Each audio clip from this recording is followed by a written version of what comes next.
ஹல்லேலூயா ஸ்தோத்திரம். தினமும் நடக்கும் சம்பவங்களில் தந்தை மகளுக்கு சொல்லும் ஆற்றல் நம்பர் 10. மத்தியான வேளையில் சாப்பாட்டு நேரத்தில் கீழே எல்லோரும் உட்கார்ந்துருக்காங்க. குடிகாரர் குடி இல்லாமல் தெளிவாக உட்கார்ந்துருக்காரு. பக்கத்தில் அவர் மனைவி பிள்ளைகள் இருக்குது, இந்த பாப்பாவும் இருக்கிறாங்க. அப்போ அந்த பெரியம்மா கேட்குறாங்க, தம்பி குடிங்கிறது இன்றைக்கு நேற்று வந்ததில்லை.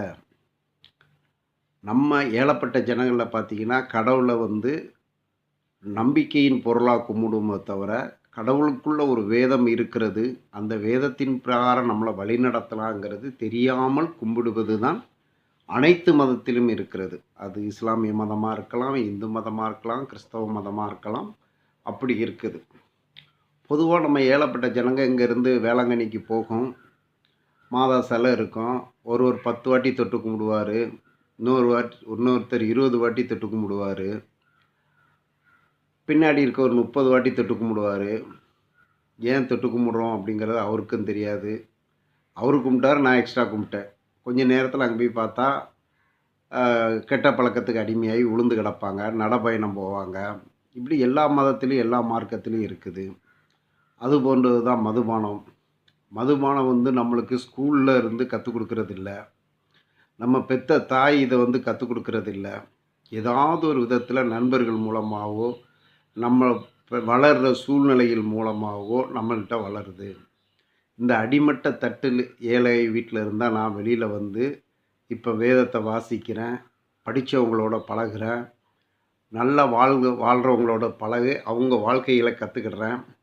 அதைத்தான் உனக்கு சொல்கிறேன். இப்போ நான் உன்னை கேட்குறேன், குடி முத நீ எப்போ குடிச்ச சொல்லு. அவர் சிரிச்சுக்கிட்டாரு.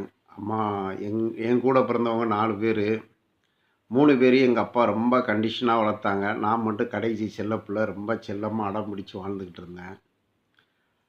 அப்போது நானும் படிச்சுட்டு சாதாரண வேலைக்கு போனால் சின்ன சின்ன தப்பு பண்ணிக்கிட்டு இருந்தேன். அது வரைக்கும் நான் குடித்ததே கிடையாது. ஒரு முறை என்னுடைய கூட பிறந்த பையன் லவ் மேரேஜ் பண்ணிக்கிட்டான். அவனுக்கு குழந்த பிறந்திருந்து அதுக்கு பர்த்டே பார்ட்டி வச்சாங்க. இப்போ நான் போனப்போ என்னை குடிக்க சொன்னானுங்க. நான் வேண்டான்னு தடுத்தேன். அதில் ஒருத்தன், அடப்போடா நாங்களாம் ஃபுல்லாக குடிக்கிறோம், நீ கொஞ்சமோண்டு குடிக்க மாட்டியா அப்படின்னு சொல்லி கொஞ்சமோண்டு கிளாஸில் கொஞ்சமோண்டு பீர் ஊற்றி ஃபுல்லாக தண்ணி ஊற்றி கொடுத்தானுங்கம்மா. அதில் ஆரம்பித்தது. இன்றைக்கி நான் தண்ணியே ஊற்றாமல் அடித்து என்னையே கெடுத்துக்கிட்டு இருக்கேன், என்னை விட முடியல அப்படின்னு சிரித்த முகத்தோடையும் மன வருத்தத்தோடையும் குழந்தைகளை பார்த்து சொன்னாப்புல. எல்லோரும் சிரிச்சுக்கிட்டாங்க. அதனால் நீ குடிக்கிறது இல்லை, இது ஒரு சாபக்கேடுன்னு சொல்லலாம், இது நம்ம முன்னோர் செய்த பாவனம்னு சொல்லலாம். இதில் குடித்து நல்லா இருக்கவங்களும் இருக்கிறாங்க, குடித்து கெட்டு போகிறவங்களும் இருக்காங்க. நீ கெட்டு போயிட்டான். ஆனால் உனக்குள்ள ஒரு நல்ல மனசு இருக்குது, நமக்கு 2 பிள்ளைங்கள் இருக்குது, இந்த பிள்ளைங்களுக்காக வாழணுங்கிற ஒரு எண்ணம் இருக்குது. அதனால் கடவுள் உன்னை ஆசீர்வதிப்பார். அடுத்தாப்புல நேரே அந்த அம்மாவை பார்த்தாப்புல, ஏம்மா நான் ஒன்று கேட்குறேன், நீ பிறந்தா வளர்ந்தா ஏதோ வரதட்சணை கொடுத்து இந்த பிள்ளையை கல்யாணம் பண்ணிக்கிட்டான். கல்யாணம் பண்ணுறதுக்கு முன்னாடி நீ எப்படி இருந்த? கல்யாணம் பண்ணும்போது என்ன கற்றுக்கிட்ட? கல்யாணம் பண்ணதுக்கு பிறகு எப்படி இருக்கிற? எப்படி வாழ்கிறா? நம்மளை மாதிரி ஏழை வீட்டு பெண்களில் பார்த்தீங்கன்னா, ஒரு சாம்பார் வைப்பாங்க, ஒரு காரக்குழம்பு வைப்பாங்க, ஒரு மீன் குழம்பு வைப்பாங்க. அதில் பொரியலும் இருக்காது, கூட்டும் இருக்காது, ரசமும் இருக்காது, மோரும் இருக்காது. இதுக்கடையில் இவங்க தண்ணி அடிச்சுட்டு வருவாங்க, நீ காரக்குழம்பு வைப்பா. அந்த உடல்கள் சீக்கிரத்தில் கெட்டே போகுமா. நம்ம மேலேயும் தப்பு இருக்குமா. நம்ம சரியான உணவுகளை சமைக்கிறதே கிடையாது, சரியான டைமில் சாப்பிட்றதும் கிடையாது, சரியான டைமில் தூங்குறதும் கிடையாது. சின்ன சின்ன விஷயங்களுக்கு ஏகப்பட்ட சண்டை போடுறோம். இப்படி பெண்கள் மேலேயும் குற்றங்கள் இருக்குதுமா அப்படின்னோடனே அந்த பொண்ணு தலையை குனிஞ்சா. உண்மைதாங்க. ஏழப்பட்ட ஜனங்களில் சின்ன சின்ன விஷயங்களுக்கு விட்டு கொடுக்காம சண்டை போடுறது அதிகமாக இருக்கும். வீட்டில் ஏதாவது ஒரு சண்டைன்னு அதை அடிதடி போட்டு போலீஸ் ஸ்டேஷனில் போய் அங்கே போய் பணத்தை கட்டிட்டு கோர்ட்டில் போய் பணத்தை கட்டி இப்படி அலைஞ்சி தங்களுடைய பணங்களை வேஸ்ட் பண்ணுவாங்க, டைம்களை வேஸ்ட் பண்ணுவாங்களே தவிர அந்த ஒரு நிமிஷம் பொறுத்திருந்து சிந்திச்சு பார்க்க மாட்டாங்க. ஏசப்பா என்ன சொல்கிறார், ஒரு கணத்தை அடித்தால் மறுகணத்தை கொடுங்கிறாங்க. இங்கே சும்மா இருக்கிற கணத்தையே நம்ம இழுத்து போட்டு சண்டையை போடுறோம் இல்லையா, இதுக்கு என்ன பண்ணுறது? அப்படின்ட்டு அவங்க ரொம்ப சந்தோஷமாக பேசிகிட்டு இருக்கும்போது, நம்மளுக்குள்ள 1000 குறைகள் இருக்குது. நம்ம குறைகளை நம்ம முதல்ல கரெக்ட் பண்ணணும்.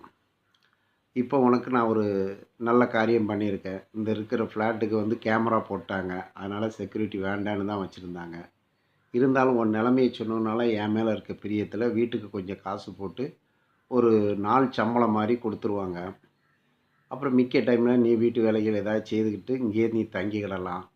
கொஞ்ச நாளைக்கு உன் பழைய ஃப்ரெண்ட்ஸுங்கள்லாம் போய் பார்க்க வேண்டாம்.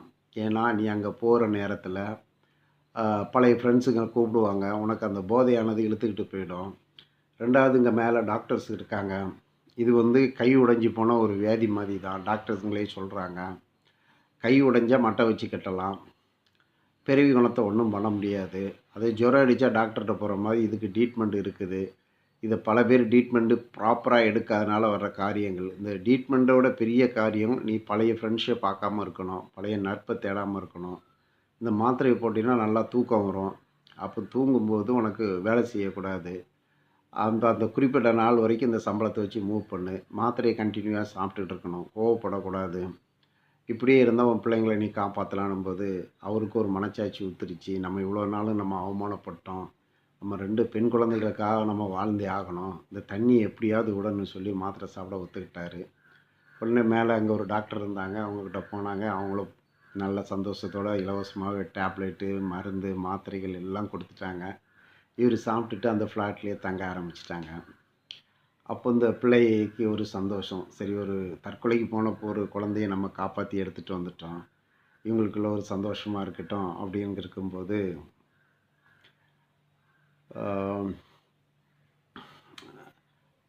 இந்த பிள்ளை வேலைகளை செய்துக்கிட்டு இருக்கிறா. அப்போ என்ன பண்ணுறா, ஆண்டி நம்ம என்ன பண்ணலாம், மிக்க டைம் இல்லை, இங்கே வந்து டீ, காஃபி, சுண்டல் போட்டு விற்கலாமே, எனக்கு தான் கேட்ரிங்கில் கற்றுக் கொடுத்துருக்காங்களே அப்படிங்கிறாப்புல.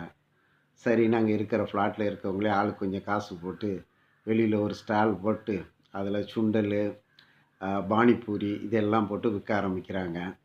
அதுக்குண்டான சேஃபு கவரோட சுத்தமாக பண்ணுறதுனாலையும் டேஸ்ட்டாக பண்ணுறதுனாலையும் சுற்றி இருக்க ஃப்ளாட்டில் இருக்கிறவங்க, அக்கம் பக்கத்தில் இருக்கிறவங்க எல்லோரும் வந்து வாங்கி சாப்பிட ஆரம்பிக்கிறாங்க.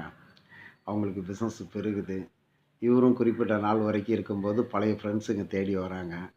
இவன் அப்படியே நிற்கிறான். உடனே பழைய ஃப்ரெண்ட்ஸும் உள்ளே கூப்பிட்றாங்க. அவங்கள நீ முதல்ல எப்படி தண்ணி அடித்தான், நீ ஏன் தண்ணி அடிக்கிறா, இந்த தண்ணி அடிக்கிறனால என்ன லாபம்னு கேட்டு இந்த அம்மா பேச ஆரம்பித்த உடனே அவங்களும் உட்காந்துருந்தாங்க. இப்படி நீங்கள் 4 பேரை திருத்தினாலே போதும், இந்த நாடே மிச்சமாயிடும். கிட்டத்தட்ட குடியால் எவ்வளோ குடும்பங்கள் கெட்டுக்கிட்டு இருக்குது. நாங்கள் அதிக டைம் உழைக்கிறோம், அதிக டைம் சாப்பிட்றோம், அன்டைமில் இருக்கிறோம் அப்படின்னு சொல்லி அவங்களுக்கு எல்லாத்தையும் எடுத்து எடுத்து சொன்னாங்க.